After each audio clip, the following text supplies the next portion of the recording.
that's enabled patients earlier access to medicines. But although it's been operating since 1990, in 2020 and 2021, we saw in a very dramatic way just how critical this harmonization work is with the COVID-19 pandemic, global pandemic. And the harmonization of standards for development has played a rather critical role in speeding development and, again, delivery of medicines and vaccines to people around the world, everyone being affected by the pandemic and needing those vaccines and therapeutics. And the other thing, in addition to being beneficial to industry's work in developing medicines, it's been critical for regulators, and we've come to appreciate this in ways that I think we haven't seen so dramatically before. Those standards allow us, of course, to share, we understand better what standards are being used in other authorities in other regions. Information sharing is more straightforward. There's a better ability to move toward reliance and convergence with the harmonization of our technical standards. And the other thing I'll say is that although the pandemic has created a larger workload for probably all parties involved, and certainly I can say that for the regulators, it's been particularly acute. The work has continued, and somewhat heroically in my mind, among our technical experts in industry and in the regulatory agencies to keep advancing the work on additional standards, which we're going to hear more about today. So this work has gone on despite this being in addition to the day job and the additional workload of most of these people to help respond to the pandemic as quickly and effectively as possible. So today we're going to hear updates on some of that essential work. We're going to hear about Pediatric Clinical Trials Extrapolation Guideline work, E11A. We're going to hear about the latest version of the quality risk management work. And again, that's quite critical to move toward the manufacturing. So we go from development to manufacturing, all of this being critical. And again, the pandemic has made this all the more evident and brought it home even more if we hadn't appreciated it already. We'll then have an update on Q2, Q14 analytical validation methods, quite critical for moving forward for modern manufacturing approaches. The E14S7B clinical evaluation of the QT-QTC interval prolongation and proarrhythmic potential, really helping to reduce the need for clinical studies when other data already available can provide the information needed to understand that risk. And Q3D R3 on revision of the cutaneous and transdermal products. And so I will not take up much more time here, but we have a really significant body of work that we want to share with you about today. And I'm going to now turn it to Jill Adleberg. Jill is our FDA coordinator for ICH coordinator on behalf of FDA. And Jill's going to provide you with an overview of ICH and how it operates and all the work of the body of work going on. So with that, I'll turn it to Jill. Thank you.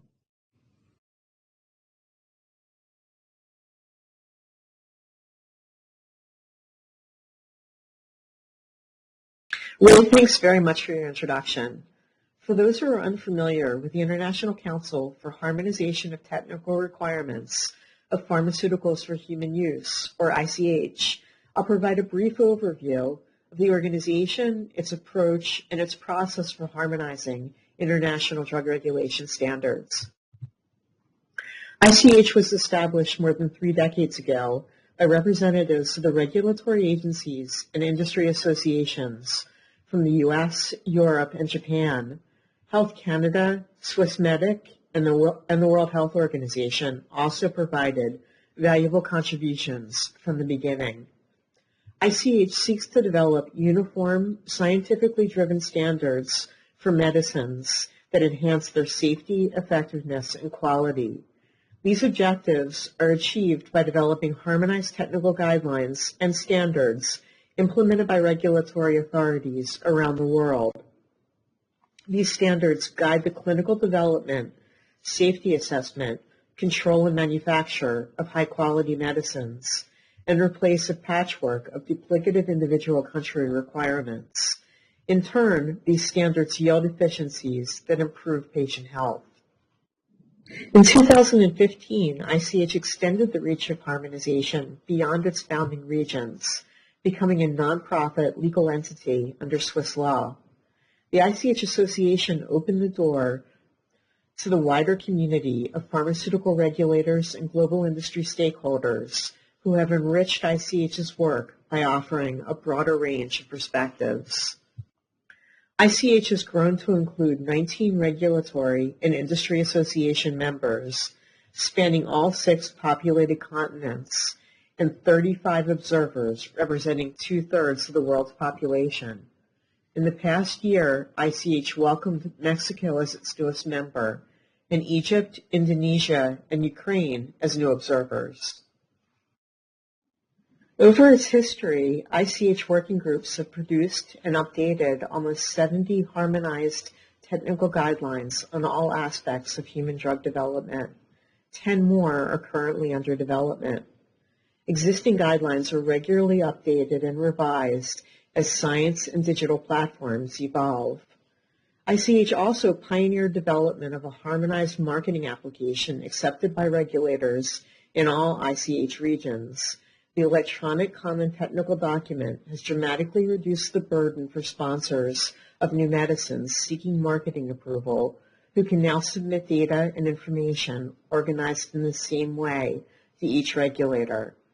ICH also developed the Medical Dictionary for Regulatory Activities Terminology, or MEDRA, to facilitate sharing of regulatory information internationally, and it has become a global standard in the protection of public health.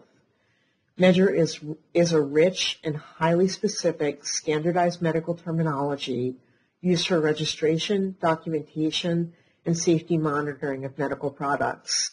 Since its launch in 1999, MEDRA has steadily grown. It's now available in 14 languages and counts over 6,600 organizations in more than 125 countries among its subscribers.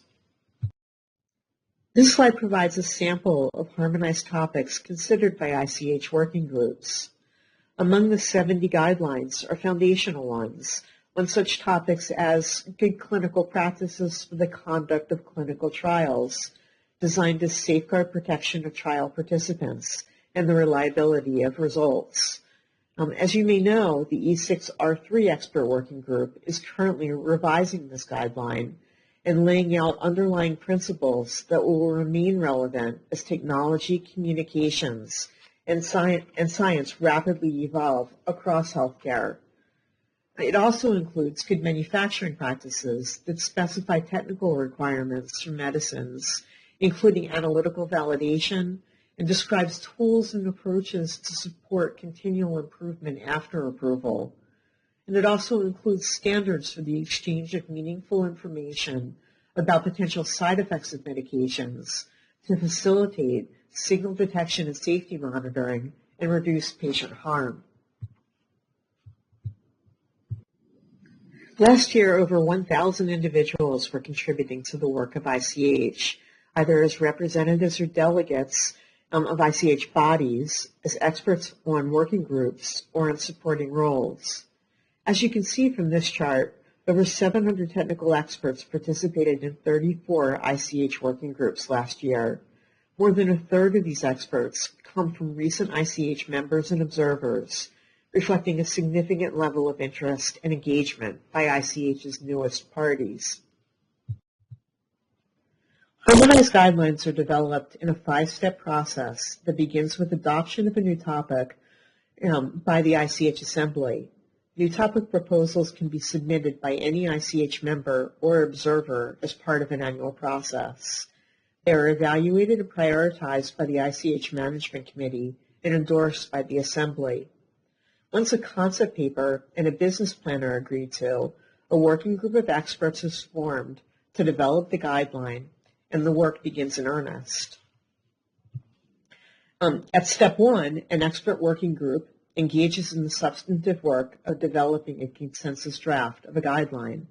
When the draft is completed, the topic leads for each party represented in the working group, signs off on the guideline. That's step 1. Step 2 is a two-step process. First, the Assembly endorses the draft guideline. Second, regulators separately do so. At step 3, the guideline moves on to a public consultation phase in which it's submitted for public comment in a transparent process designed to solicit thoughts from a wide array of stakeholders. The expert working group collects all of the comments, reviews and evaluates them, and revises the draft guideline into a final guideline. At step 3, the working group's topic leaders sign off on the final guideline. At step 4, the ICH Assembly and its regulatory members approve the final guideline. And finally, at step 5, ICH regulatory members and observers implement the final ICH guideline within their respective country or region, achieving the goals of harmonization. The status of implementation efforts is published on the ICH website and updated periodically by the ICH Secretariat. As part of its effort to enhance international acceptance of harmonized standards, ICH develops high-quality training materials to educate audiences about the scientific and regulatory principles outlined in the guidelines and to translate them into predictable regulatory practice. These include a training library on the ICH website, including training materials and Step 4 working group presentations. Funding support for training programs organized by ICH regulatory members and observers. ICH recognized training programs hosted by a variety of organizations, associations, regulatory authorities, and academia. These are offered in person, virtually, and online, and information is provided on the ICH website. Other online training materials, including some translations, are also available. ICH is governed by the Assembly, the overarching body, including all ICH members and observers, that approves new topics for harmonization, adoption, amendment, or withdrawal of ICH guidelines, admission of new members and observers, and election of Assembly and Management Committee leaders. The Management Committee is a smaller body, including permanent and standing members and elected members, that oversees operations, including administrative and financial matters and working group efforts. The Management Committee recommends to the Assembly selection of new topics for harmonization and adoption, withdrawal, or revision of ICH guidelines. This slide maps the ICH governance structure. At the center is the Assembly. The ICH and Measure Management Committees branch to each side. The Secretariat provides day-to-day management of ICH, including preparing and documenting ICH Assembly and Management Committee meetings. ICH coordinators are selected by ICH members and facilitate the efficient operation of harmonization activities.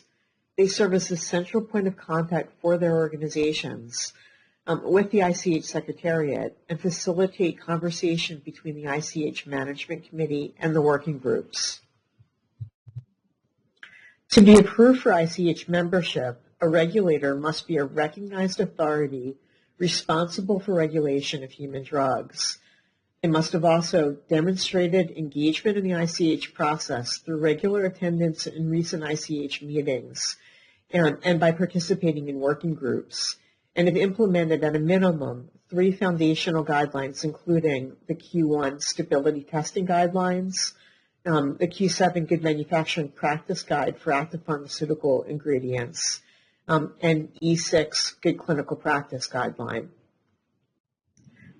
To be approved as an ICH member, industry organizations are required to represent members from several countries in at least 3 continents that are regulated by ICH guidelines, and like their regulatory counterparts, have demonstrated engagement in the ICH process through regular attendance in recent ICH meetings and participation in working groups.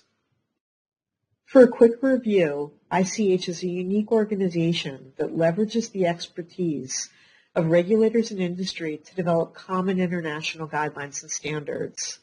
It employs a transparent, science and consensus-based process.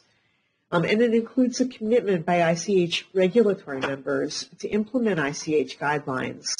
And this has been a core operating principle since its inception. But finally, I'd like to provide a preview of coming attractions. A number of guidelines are scheduled to get underway soon. They include a structured product quality submissions guideline approved in 2020 with a delayed start tied to approval of the draft revision of the related M4Q guideline, which is expected by the end of the year. Next is the stability testing guideline approved last year. It will modernize, update, and consolidate a patchwork of 7 quality guidelines into one stability framework guideline with integrated addenda, and it will also clarify requirements and address gaps, including allowing for quality by design approaches and other science and risk-based approaches. Next is a general considerations for model-informed drug development guideline. This is a new topic approved in 2020 pending refinement by the MIDD discussion group that was formed for this purpose. And last is a new quality topic on specifications. It was also approved last year and is expected to kick off soon after the stability testing guideline. It will modernize, update, and consolidate specification guidelines to harmonize regulatory expectations consistent with advanced manufacturing process technologies, analytical capabilities, and adoption of new ICH quality topic guidelines. So I hope this introduction has been helpful. Thank you very much for your time, attention, and your interest in our efforts.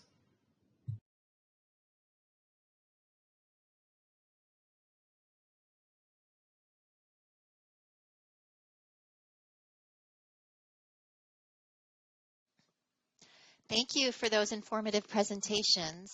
We will now hear from 3 speakers on topics recently reaching milestones.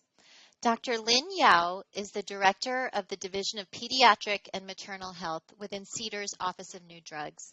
She collaborates with numerous stakeholders, both inside and outside of FDA, to advance development of safe and effective therapies for children and pregnant women and lactating women. We will then hear from Rick Friedman, Deputy Director of CDER's Office of Manufacturing Quality. And third in this line of experts, we will hear from Dr. Mohammed Shahabuddin from the Division of Biological Standards and Quality Control within the Center for Biologics Evaluation and Research, or CBER's Office of Compliance and Biologics Quality. As lab chief, Dr. Shahabuddin oversees the lot release testing and review of analytical methods used and their validation in biologics license applications submitted to CBER. Please join me in welcoming our speakers.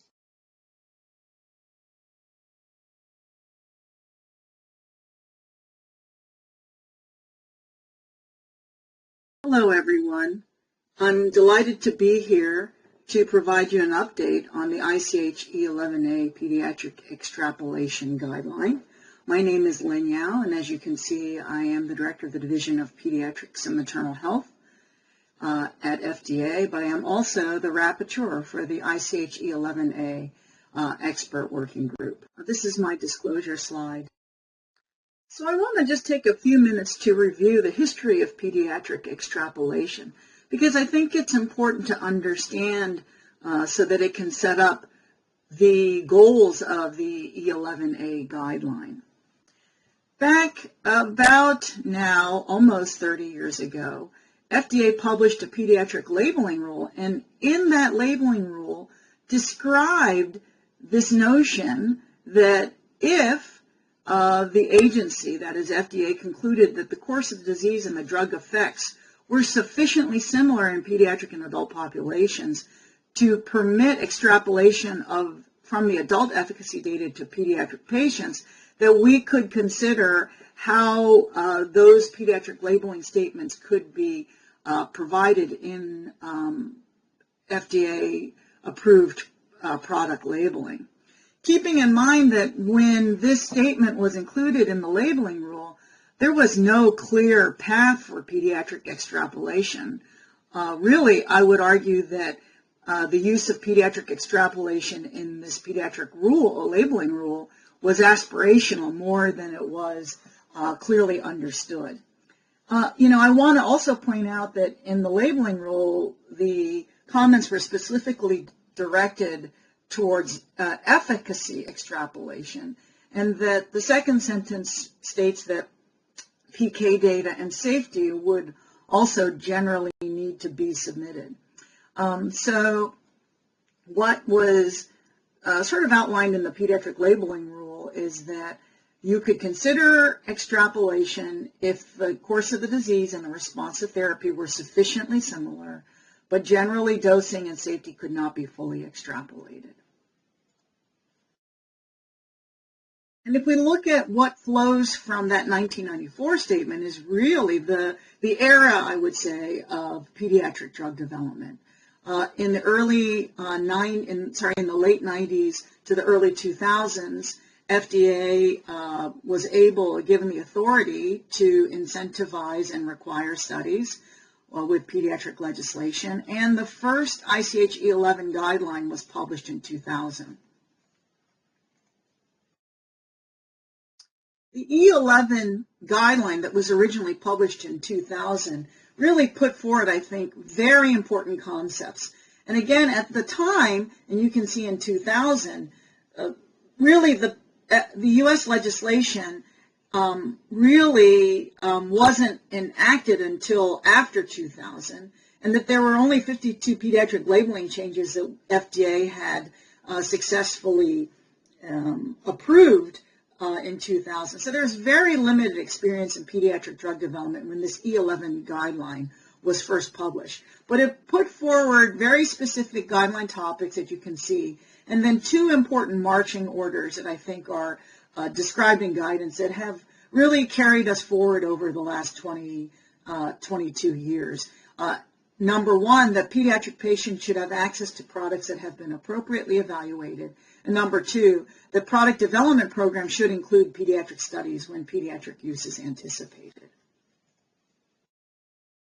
Well, since the publication of the E11 guideline in 2000, there have been significant advances in really how we develop therapies in children, and has been really advanced through many different areas. And you can see some of the ones I've listed here.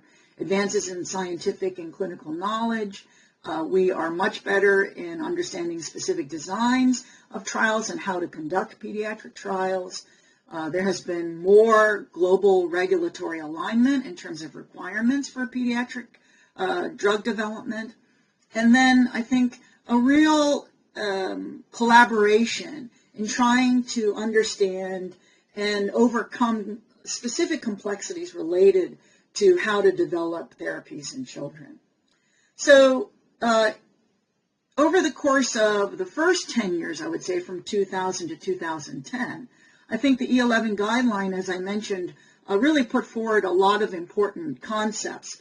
But there was a need to revise those concepts and actually add to what we knew and what we had learned in that first 10 years. And so there was a request to revise the E11 guideline to add additional topics and to refine the thinking based on some of the topics that already existed.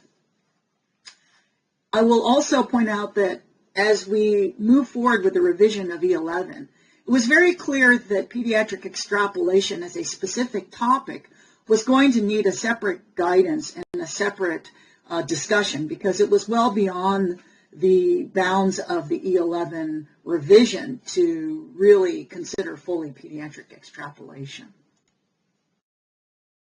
So in summary, just to highlight some of the important events over the last 20 years, as you can see, the E11 guideline was published in 2000, and considerable work has been done over the last 20 years, as I mentioned, including the enactment of the pediatric regulation in the European Union.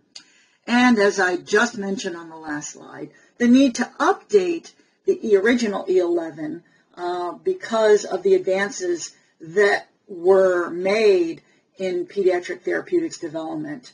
So the E11R1 expert working group was established in 2014. I had the distinct honor of working on that expert working group as an FDA representative. And in 2017, the addendum was published. At the very same time that the E11R1 addendum was published, there was a concept paper that was put forward that was endorsed by the Assembly to begin work on the pediatric extrapolation guideline. It was called E11A because we felt importantly that a guideline on pediatric extrapolation should fall under the umbrella of ICH pediatric guidelines, and therefore the nomenclature became ICH E11A. So the first step in the creation of the E11A guideline was to review the existing guidances and information that had already been published around the world. And one important guideline that was published in 2014 is the FDA guidance on general clinical pharmacology considerations for pediatric studies for drugs and biological products.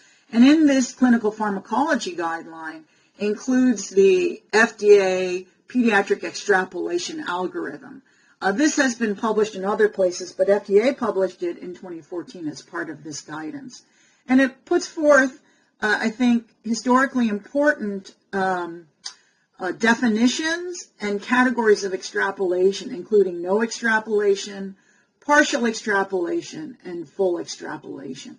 Now, this slide is very hard to read, and I don't want to go through it in any detail, but suffice to say that these categories of extrapolation described pathways that a sponsor could take based on the available data and the similarity between disease and response to treatment between an adult and pediatric population.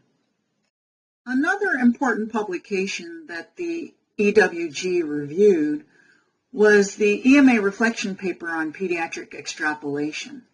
First published in draft right around the time the EWG was first convening in 2017 and finalized in October 2018. Importantly, this reflection paper advanced the thinking on pediatric extrapolation and put forward two new ideas about how to develop a pediatric extrapolation approach, including the development of an extrapolation concept in which the data are synthesized to identify gaps in knowledge and to understand the strengths of the evidence available. And the second part, the extrapolation plan, which is intended to unify and integrate all of the available information to create and to identify the gaps in knowledge and how would those gaps in knowledge be addressed. And the plan is intended to address those gaps in knowledge. Importantly, the reflection paper does not categorize extrapolation as FDA had previously categorized, and there's no mention of no extrapolation, partial extrapolation, or full extrapolation. And so armed with the guidances that were already published on pediatric extrapolation, the ICH E11A Pediatric Extrapolation Expert Working Group was first convened in 2017 and has been working over the last 4 years to create the E11A guideline. You can see here that the goals of the guideline include to align terminology, to describe a systematic approach to the use of pediatric extrapolation, and also to describe specific study designs, statistical methodologies, including modeling and simulation that can be used both in the creation of a pediatric extrapolation concept and pediatric extrapolation plan. So an important goal of the extrapolation guideline is to provide a systematic approach. And in thinking about a systematic approach, there were 4 large areas that the EWG wanted to focus on. The first is how to systematically assess and synthesize existing data, how to use quantitative methodologies to predict the degree of similarity in response to treatment and disease between a reference and target population, to develop a framework to think about what data would be needed and how that could potentially reduce the amount of data required in an extrapolation plan to support evidence of effectiveness and safety in pediatric populations. And then finally, to analyze the data that were generated as part of the extrapolation plan and to review and revise what we then have learned and what remains to be uncertain, and how can an extrapolation approach then be revised in the future. This is the table of contents taken directly from the E11A draft guideline. And I know it's a bit hard to read, but I want to point out some important areas that are discussed in the guideline using the table of contents. You can see that we talk about the pediatric extrapolation framework, the pediatric extrapolation concept, the pediatric extrapolation plan, and some additional considerations. Although I won't discuss it in any more detail in this talk, I do want to also point out that the EWG felt it important to discuss extrapolation of safety. And as you may recall, early on in the talk, I described FDA's position in thinking about extrapolation of efficacy and that PK and safety data are generally required. I think that this guideline advances the idea of extrapolation of safety, and I do point out that we do have a discussion of extrapolation of safety in the draft guideline. This figure is important, and it sets up and is the extrapolation concept and plan that we have developed as part of this guideline, and this figure appears in the draft guideline. Let me just walk you through it briefly.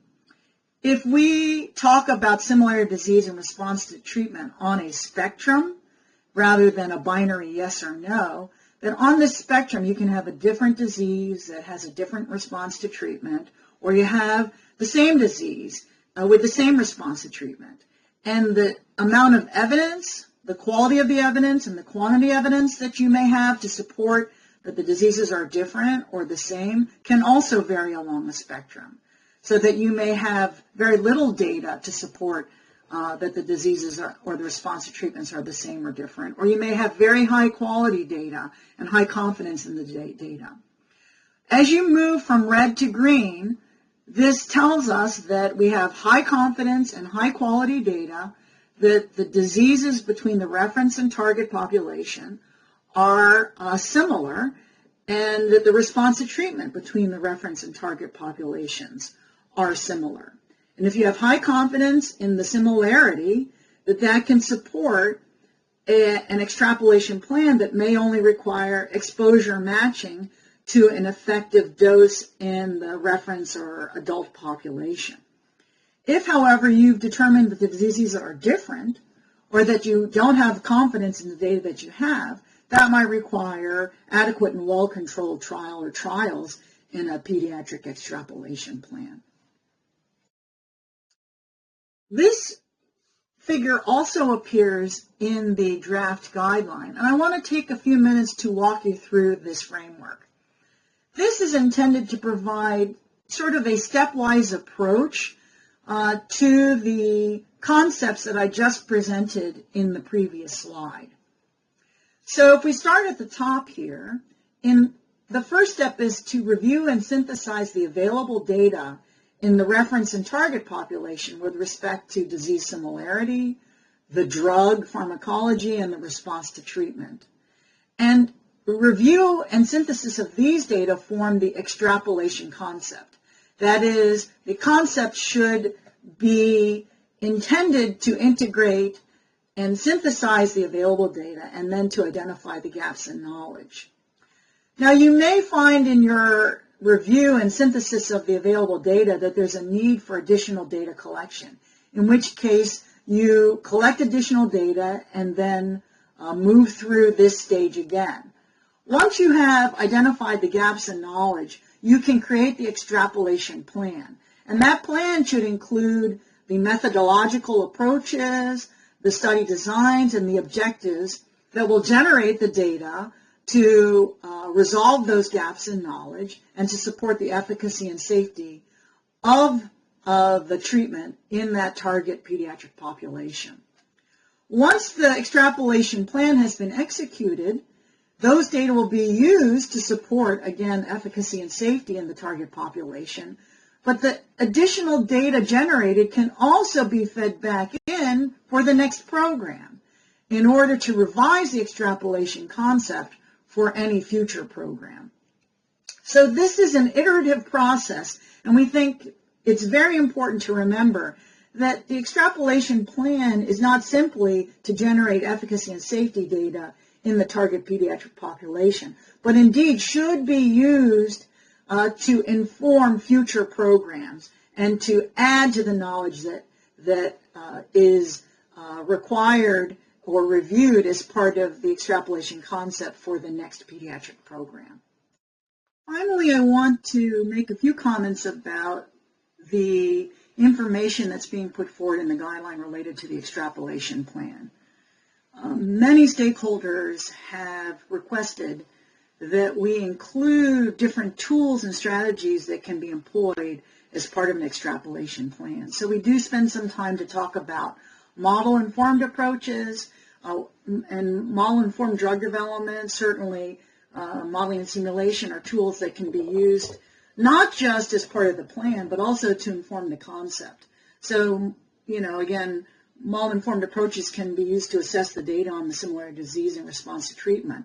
But importantly, as part of the plan, they can be used to inform study designs and dosing strategies, and also can be used after the plan has been conducted, the studies have been completed, to modify any future approaches in that iterative process I described on the last slide.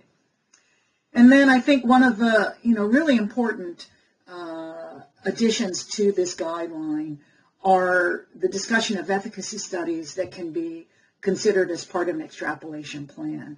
And you can see here some of the important considerations and areas where the guidance discusses, including efficacy studies, the incorporation of external data, and quantifying the impact of use of that external data or reference data as part of the extrapolation plan. How do you present the study designs and the plans, and how should you analyze and report and interpret such findings? These, I think, are all important additions to the guideline that we believe will increase the understanding and systematic approach of the use of pediatric extrapolation. So I'm happy to report that the E11A draft guideline was endorsed by the ICH Assembly, and we are currently in step 3. You can see that 3 regions have already publicly posted the draft guideline, and the public comment periods last until late July, early August. FDA and other regions are still going through clearance and translation, and we expect that all public comment periods will be complete by late this year, or the end of 2022 this year. I do want to also let everybody know that we are working on a training material case example that we would like to have posted during the public comment period. We believe this hypothetical case example helps the reader to understand some of the concepts that we're putting forward in the guideline. So look for that training material case example to be posted, we hope sometime in the next month or so. In summary, I believe that the E11A draft guideline does provide an improved systematic framework for the use of pediatric extrapolation as part of a drug development program. I do believe that we've outlined and improved upon considerations related to the use of important tools as part of the extrapolation concept and plan.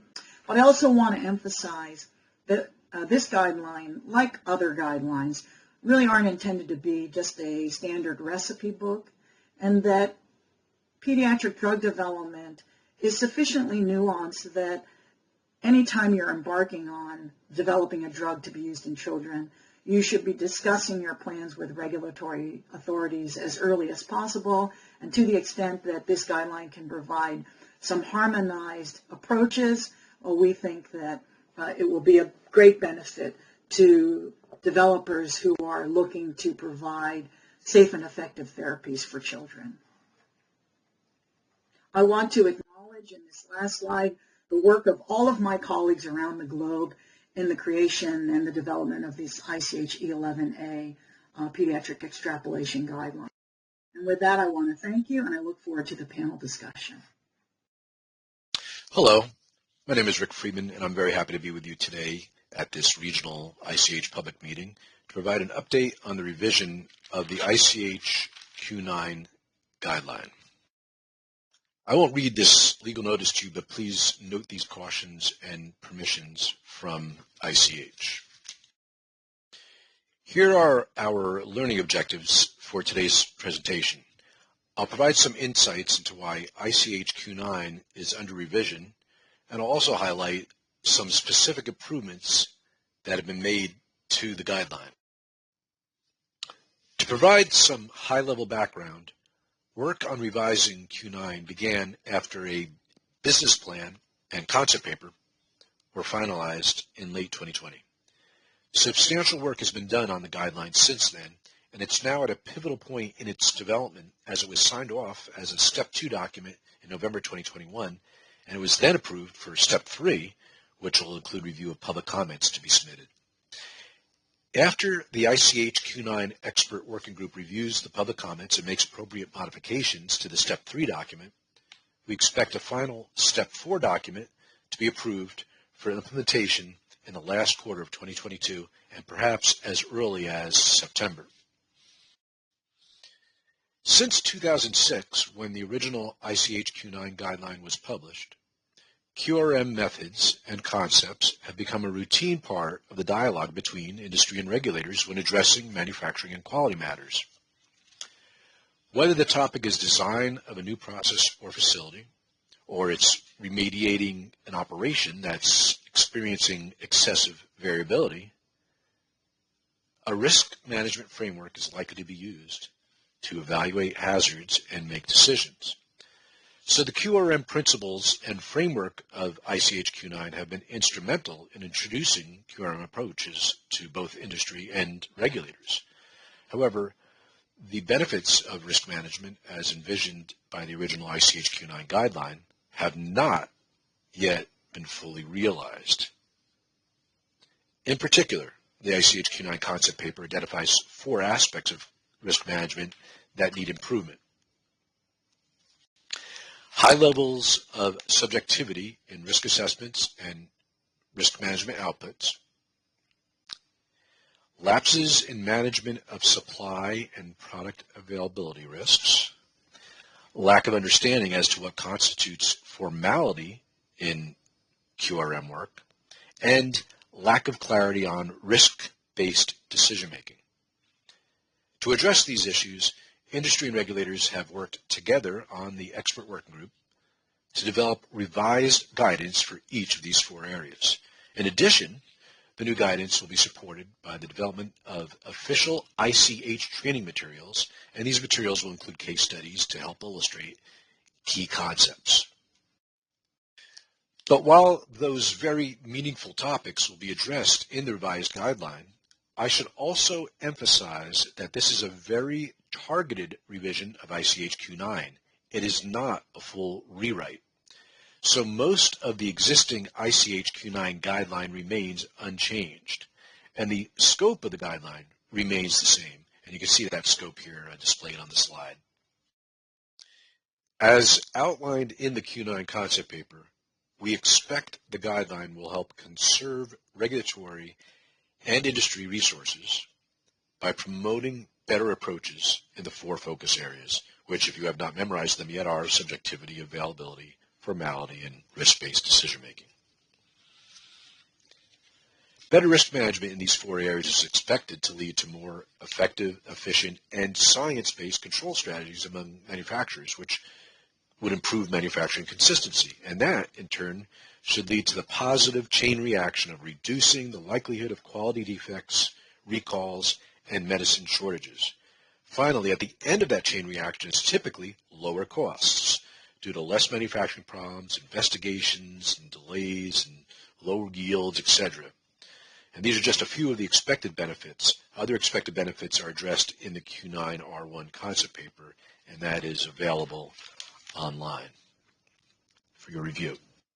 And this is just a brief slide that notes that the table of contents has not changed very much. The guideline now includes 2 new subsections in Chapter 5. 5.1, Formality and Quality Risk Management, and 5.2, Risk-Based Decision-Making. The title of Annex 1 was Risk Management Methods and Tools, and it was slightly modified to Quality Risk Management Methods and Tools, and a new subsection 2.9 has been added into Annex 2, and it is entitled Quality Risk Management as part of Supply Chain Control.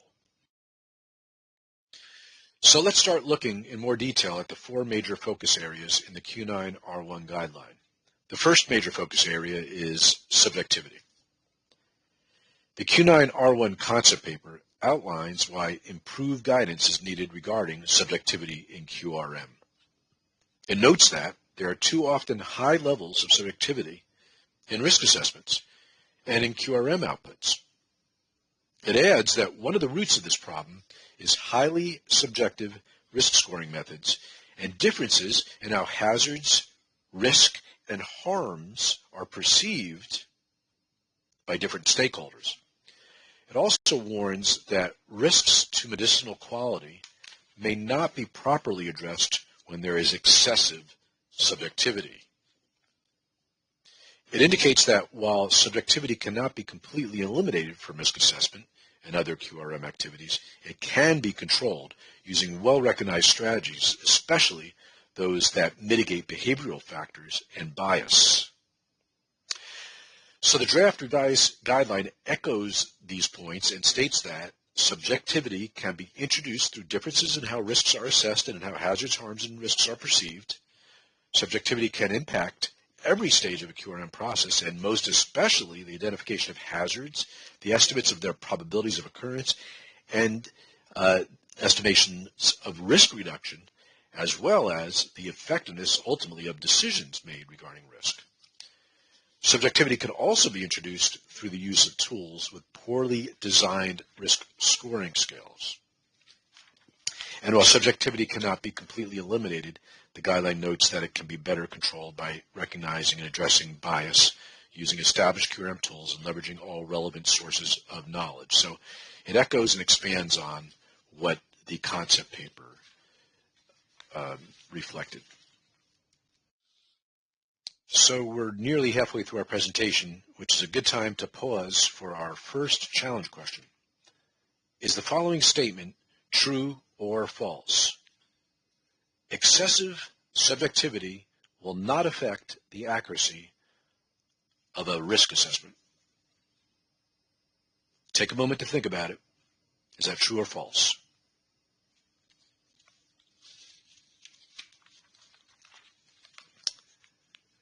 The answer is false. Excessive subjectivity can very significantly affect the accuracy of a risk assessment and can ultimately lead to poor management of risks to pharmaceutical quality. The second of 4 major focus areas in the revised guideline is product availability. The concept paper notes that life cycle risks to manufacturing reliability and quality assurance must be vigilantly managed to ensure ongoing supply predictability. It adds that while ICH-Q9 is not a supply chain guideline, manufacturing and quality problems can significantly impact the supply chain and product availability. In fact, the definition of harm in ICH-Q9 already includes damage brought about from a loss of product availability. So because of the risks to patients posed by pharmaceutical quality issues, it was agreed that ICH-Q9 should increase its emphasis on risk-based drug shortage prevention and mitigation activities. And here are a few highlights from the product availability section. The draft Q9 revision addresses the importance of effective pharmaceutical quality systems in driving both supply chain robustness and sustainable CGMP compliance. It also emphasizes how QRM and knowledge management work together to provide an early warning system that is integral to effective oversight. This includes the capability to promptly respond to evolving manufacturing and quality risks at a pharmaceutical company or its external partners. It indicates that the level of formality applied to risk-based drug shortage prevention and mitigation activities can vary depending on the circumstances. And finally, it discusses 3 critical elements that can affect supply reliability and hence product availability, including manufacturing process variation and state of control, manufacturing facilities, and oversight of outsourced activities and suppliers. And that brings us to our second challenge question. Is the following statement true or false? Many drug shortages can be prevented by vigilant, ongoing oversight of risks relating to facilities, processes, and suppliers. Do you think that statement is true or false?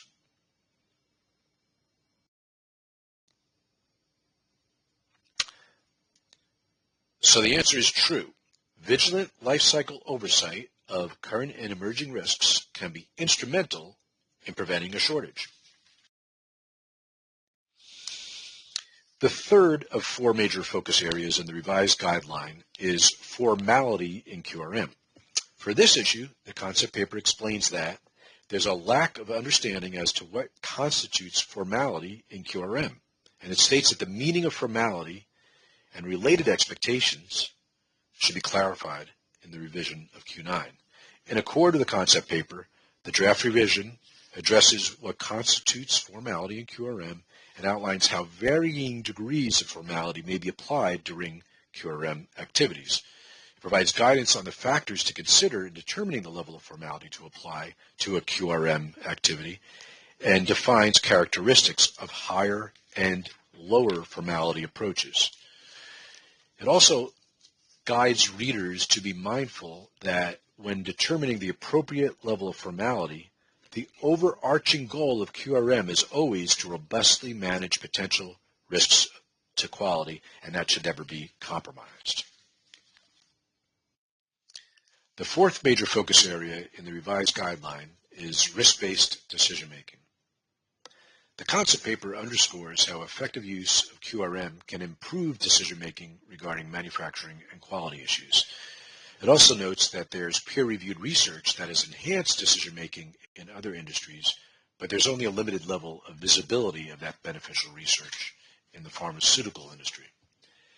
Based on these concept paper principles, the revised guideline provides clarity on what effective risk-based decision-making is, and it indicates that more systematic approaches to risk-based decision-making are beneficial because they address uncertainty through the use of knowledge.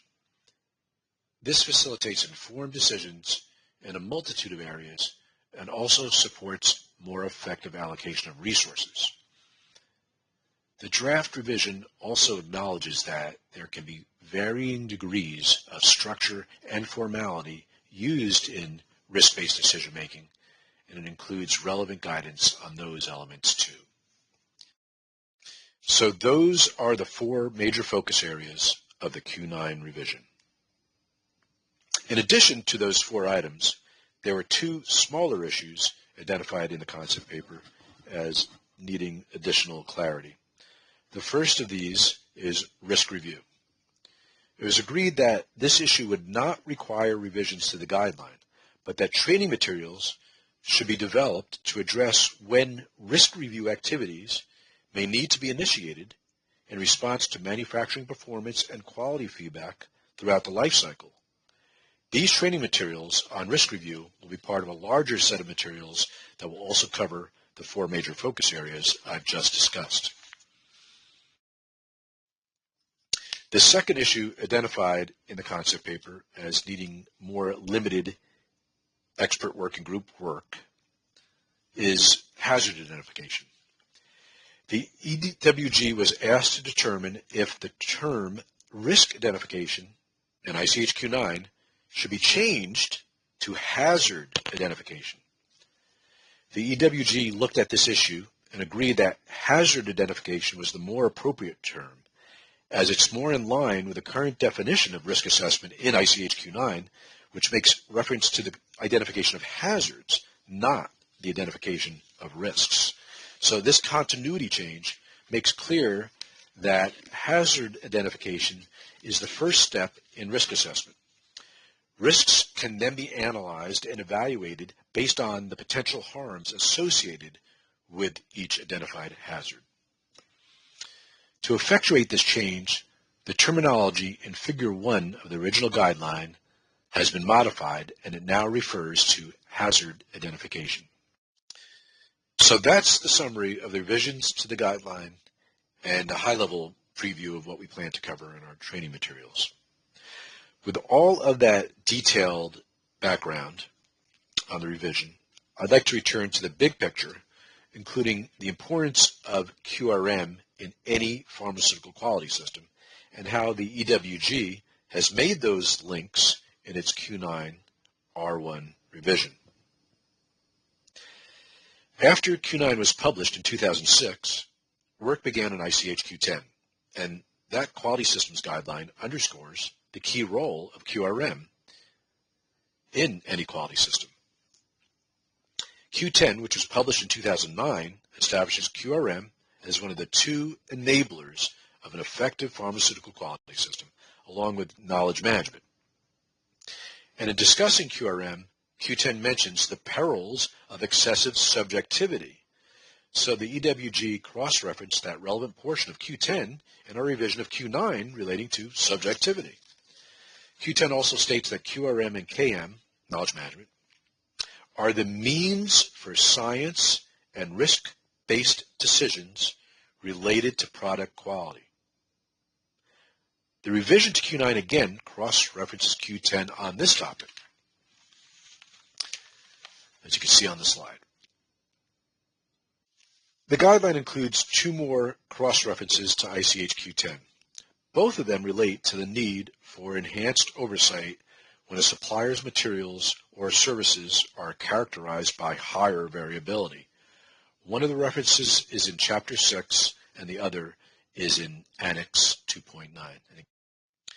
As you can see in those last couple of slides, the draft Q9 guideline is well aligned with ICH Q10 as well as ICH Q8, Q12, and the other quality guidelines. And of course, those guidelines all rely to some extent on the application of quality risk management principles. Ultimately, the intended result of the Q9 revision is more value-added and effective approaches to quality risk management. And the updated guidelines should be valuable in addressing various quality-related issues. Another example of this is emerging technology implementation. QRM can be especially helpful in managing the challenges of design, validation, and tech transfer of innovative production processes and analytical methods, or implementing cutting-edge IT and data analysis systems. To conclude, over the last 15-plus years since the publication of the original Q9 document, risk management has become substantially ingrained in the daily activities of industry and regulators. But the use of risk management is nonetheless still rather new for both. The benefits of QRM have not yet been fully realized, and the draft guideline incorporates lessons learned since 2006 in 4 critical focus areas: subjectivity, product availability, formality, and risk-based decision-making. When finalized, Q9-R1 should be read in conjunction with the comprehensive training materials that are being developed to aid in the practical implementation of the revised guideline. And I think I could speak for the entire EWG when I say that we hope that the revised guideline and training materials will promote improvements in the practice of QRM that benefit pharmaceutical quality and also yield the efficiencies that come along with higher reliability manufacturing and quality. Thanks for your attention. Thank you. Thank you for the introduction. The objective of this presentation is to give you an update on the development of the new ICH guidelines Q14, analytical procedure development, and the revised Q2R2 validation of analytical procedure. These two draft documents jointly describe the development and validation activities that should be applied during the life cycle of an analytical procedure to assess the quality of drug substances and drug products. In this short presentation, it will not be possible for me to go into the details. I will only mention the content highlights of draft Q14 and Q2 R2 document. Some contents of my slides are reproduced from Step 2 EWG presentation to ICH committee. Why do we need a Q14? Currently, there is no guidance for analytical procedure development, no guidance on data needed to support analytical development outcomes, resulting in inefficient communication between regulators and sponsors during the review of new, improved analytical techniques. Applicants do not have an opportunity to present scientific basis for post-approval changes within the assay. As you know, pharmaceutical manufacturing follows the concept of life cycle model based on the principles of pharmaceutical process validation described in ICH guidelines Q8, Q9, and Q10. For many years, experts in analytical methods have been discussing the application of this life cycle model for the development of analytical procedure. One can think about the analytical procedure as a process and the output of this process as the reportable result. Like the pharmaceutical products, to obtain a reliable reportable result using an analytical procedure in the measurement of a quality attribute of a sample, the procedure must meet some criteria. The analyst needs to understand the scientific principle involved in the analytical procedure and any sources of variability. The reliability of the reportable result can be improved by reducing and controlling the sources of variability. Q14 is intended to provide a harmonized scientific approach for developing an analytical procedure. Why do we need a revision of Q2R2? Most of you know that Q2 was developed based on chromatographic techniques way back in 1995. Since then, newer hyphenated or combination techniques such as GCMS, LCMS, and IR have been developed. These newer methods require multivariate statistical analysis techniques that are not addressed by Q2R1 guideline. So a revision of Q2R1 deemed necessary to include guidance on validation of newer techniques. Current status of Q14 and Q2R2. Draft documents have been signed off as Step 2 documents last month and issued by ICH regulatory members for public consultation. The draft document is available on ICH website. The documents were developed based on concept paper and a business plan created in November 2018. Targeting finalization as Step 4 documents will be implemented in the local regional regulatory system in May 2023. Key principles. Together, Q14 and Q2R2 describe development and validation activities recommended during the life cycle of an analytical drug substances and drug products. Q14 describes the scientific principles for development, change management, and submission requirement of analytical procedure for minimal and enhanced approach. Q2R2 provides guidance for establishing, submitting, and maintaining evidence that an analytical procedure is fit for purpose, assuring drug quality. I will go over the content highlights of Q14.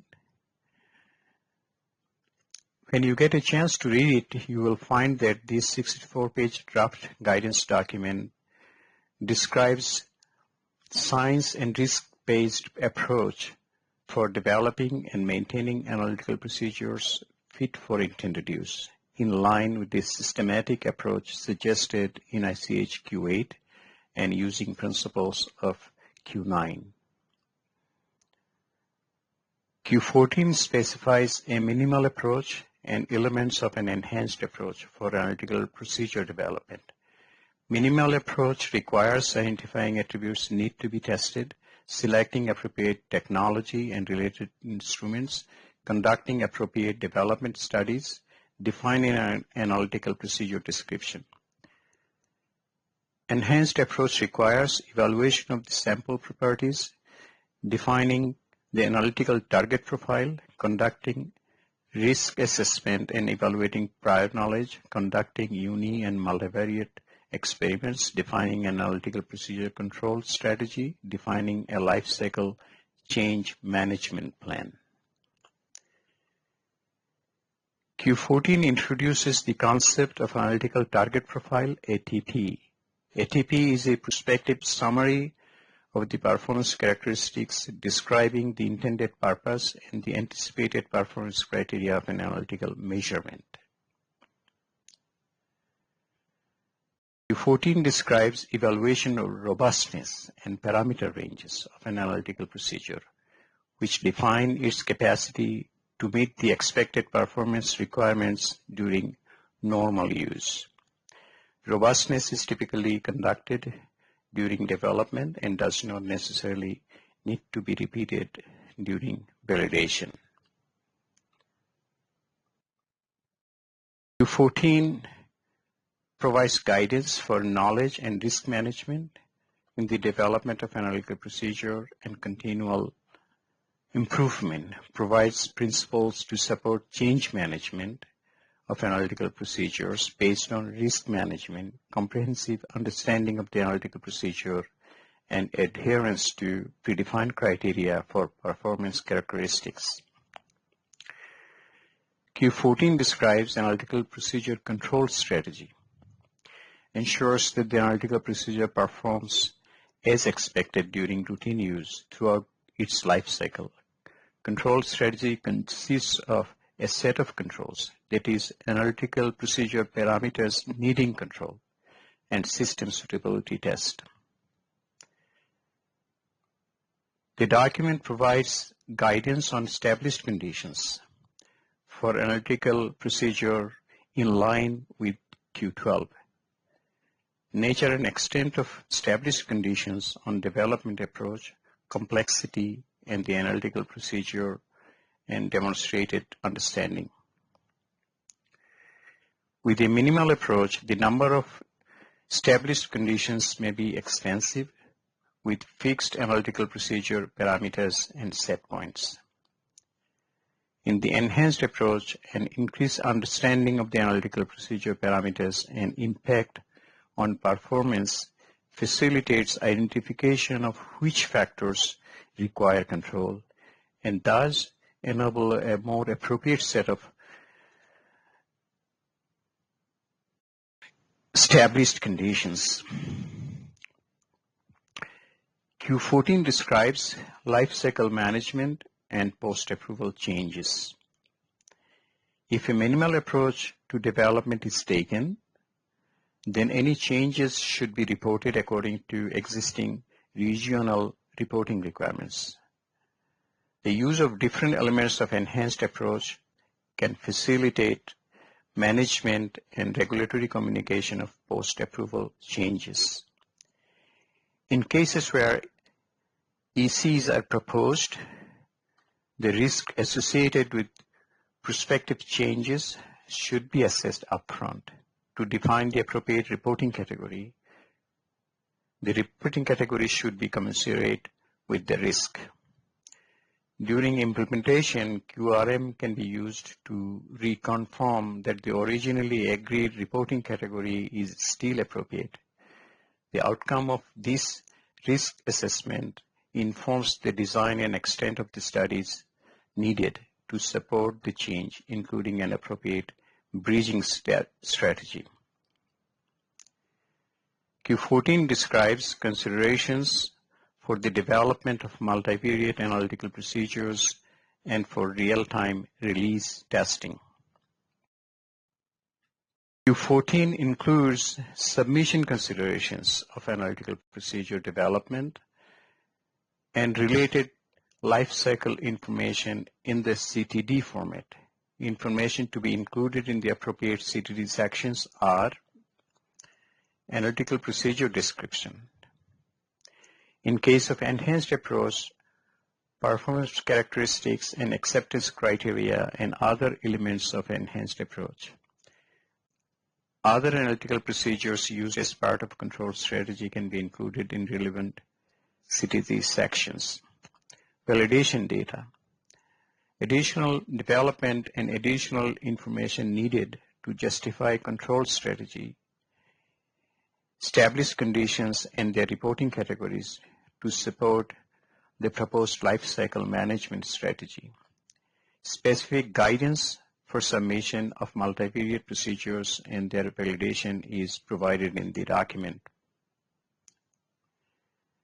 Annex A includes examples describing life cycle management of analytical procedure and examples of setting up established conditions.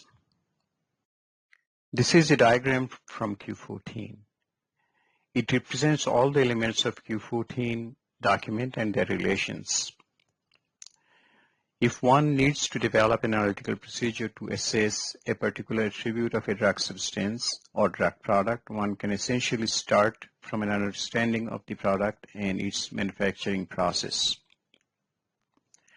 An analytical target profile needs to be established to measure the attribute with reasonable accuracy. ATP will be the requirement for any method to measure the selected attribute. The prior knowledge about the product and ATP will be used to determine what technology would be appropriate.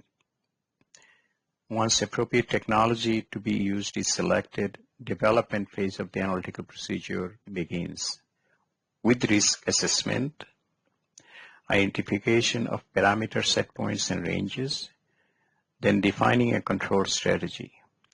The next step is the validation of the selected procedure, which essentially follow Q2 guidance. The validated methods procedure will be routinely used and monitored.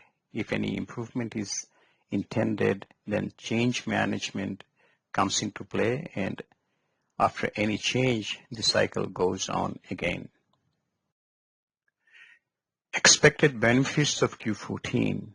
It is expected that Q14 guidance will be helpful in the harmonization of scientific approaches, key factors, and terminology for analytical procedure development.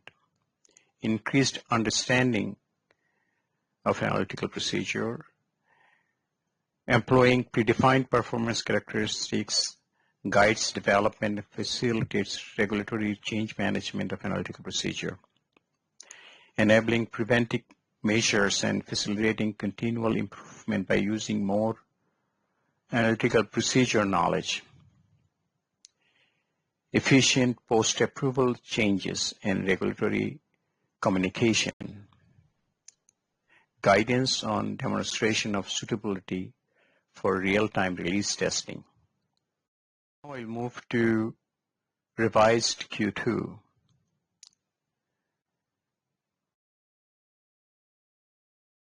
Q2 presents a discussion of elements for consideration during the validation of analytical procedures included as part of registration application submitted within the ICH member regulatory authorities.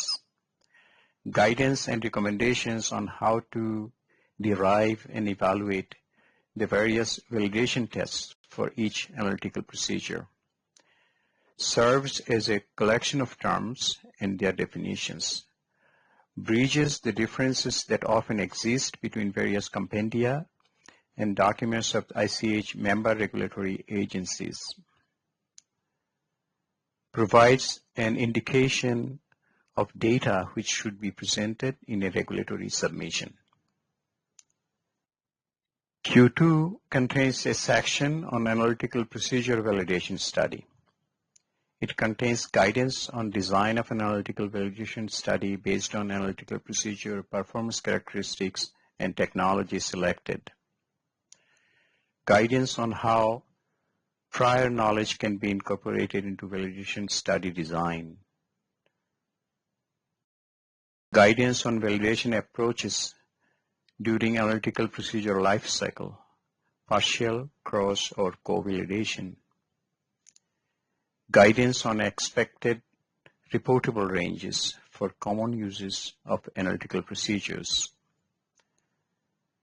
It contains a historic table 1, typical performance characteristics and related validation tests.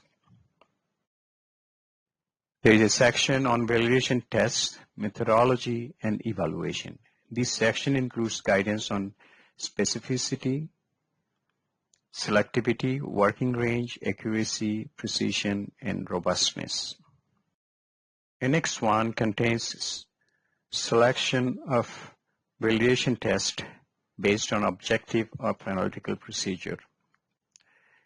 Annex 2 contains illustrated examples of frequently used analytical techniques and their typical validation requirements. Expected benefits of Q2 R2. Encouragement of the use of more advanced analytical procedures leading to more robust quality oversight by pharmaceutical drug manufacturers. Adequate validation data resulting in reduction of information requests and responses, which can delay application approval. Modernization of general methodology to include analytical procedures and data evaluation for biotechnological products and statistical multivariate data evaluations. Incorporation of principles of Q8, Q9, and Q10, which did not exist when Q2 R1 was issued. Q14 and Q2 R2 guidelines should be applied in conjunction with other existing and prospective ICH guidelines, including Q8 through Q13. Analytical procedure development can be performed following a minimal and enhanced approach, though not mandatory. The use of individual elements of enhanced approach is encouraged to be applied in as needed basis. Tools and enablers used in ICH Q12 are applicable to analytical procedures, irrespective of the development approach. Examples in Q2 Annex 2 describe common analytical technologies. The principles, however, can be applied in a similar fashion to other analytical technologies. Conclusions: Q14 and Q2 R2 guidelines establishes harmonized scientific and technical principles for analytical procedure over the entire analytical procedure life cycle. Applying principles described in Q14 can improve regulatory communication between industry and regulators and facilitate more efficient, sound scientific and risk-based approval, as well as post-approval change management of analytical procedures. Q2 R2 will continue to provide a general framework for the principles of analytical procedure validation and has been modernized to include newer technologies like for biological products and multivariate analytical procedures. Thank you.